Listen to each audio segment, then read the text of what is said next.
today's my birthday, and we're going to do 4th and 5's top 25 going into next season. At number 25, I have the Cincinnati Bearcats. A lot of talent is departing for the Bearcats, and they have a strong team, but I don't think they're the best in the American. At 24, I have the Iowa Hawkeyes. Their quarterback battle should sort out some issues that the team has, and they're a strong team, but I don't think they have a chance at the Big Ten. At 24, I have the Oklahoma State Cowboys. They've lost a lot of talent after one of the best seasons in program history, as well as their defensive coordinator. At 22, I have the Kentucky Wildcats. Will Levis returns, and him and Mark Stoops hope that they can get some big games under their belt this year. At number 21, I have the Houston Cougars. This will finish out the American athletic teams that I have on this list, but Houston had a very good transfer portal in my opinion. At number 20, I have the Pittsburgh Panthers. The Kedon Slovis era has begun. A new offensive coordinator, and in my opinion, their hardest opponent is going to be Tennessee at home. At number 19, I have Ole Miss. Ole Miss is one of the more interesting teams for me at least going into next season.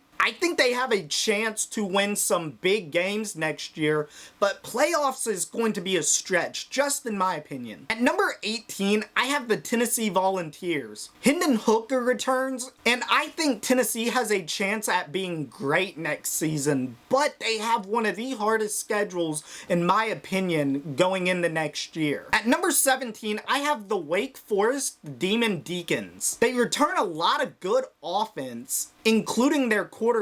They get Clemson at home, and later they go to NC State, but I think they should win the rest after that. At number 16, I'm just gonna have to do it. I'm drinking the Kool-Aid.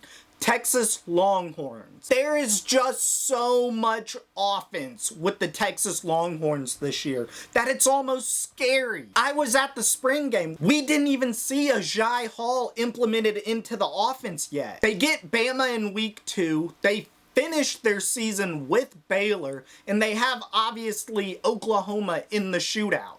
A lot of hype, and I'm buying in. At number 15, I have Brigham Young. And for an independent, they actually have some really good games on their schedule next year. They have games against Arkansas, Oregon, Baylor, and Notre Dame. It'll be interesting to see if BYU can come out of all these games. At number 14, I have the Michigan State Spartans. The secondary definitely needs improvement from last season, but their transfer numbers should help them out in terms of leadership and experience. At number 13, I have the Oregon Ducks. Bo Nix with a good showing during their spring game, and Dan Lanning's gonna have that defense looking good for the Pac-12, and I think that's probably gonna be their ceiling. At number 12, I have the Baylor Bears. Dave Aranda decided their quarterback battle last week, and they get Oklahoma and Texas pretty late in the season, so it could prove beneficial or it could bite them in the butt. At number 11, I have the Michigan Wolverines. J.J. McCarthy,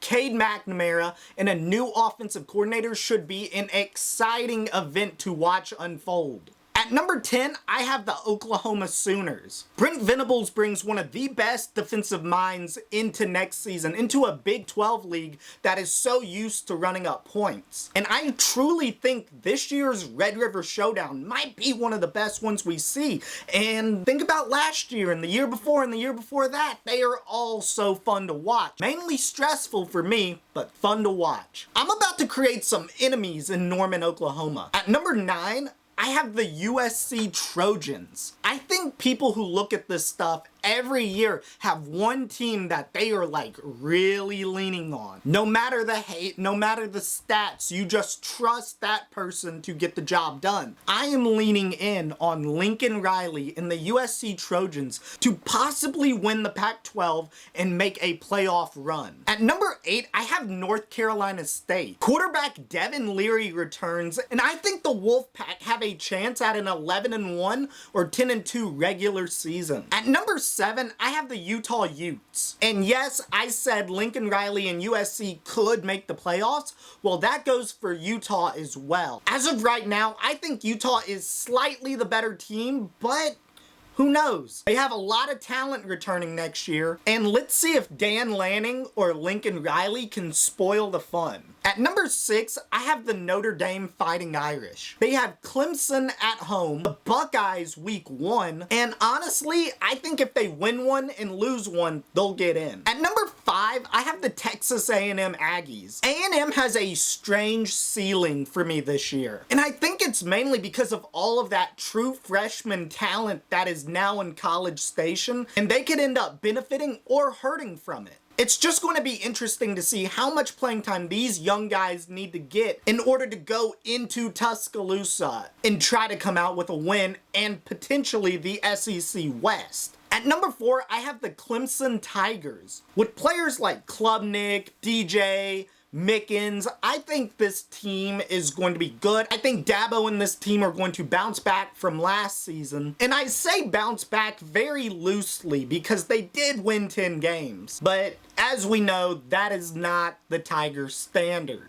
At number 3, the Georgia Bulldogs. I trust Kirby Smart to get this team, get the new talent ready going into next season to take the SEC East, if not spoiled by Tennessee. At number 2, Ohio State. It's pretty obvious they are going to be an unstoppable force in the Big Ten. I think they win the Big Ten. And honestly, I think they play for a championship next year if they remain healthy. At number 1, the Alabama Crimson Tide. The defense returns a lot of talent. Bryce Young, the Heisman winner, comes back, and I think they're going to be out for revenge next season. Thank you all for tuning into my top 25. I hope you all enjoyed this video. I made it to celebrate my 25th birthday, so in the comments I want you to let me know what you agree and disagree with.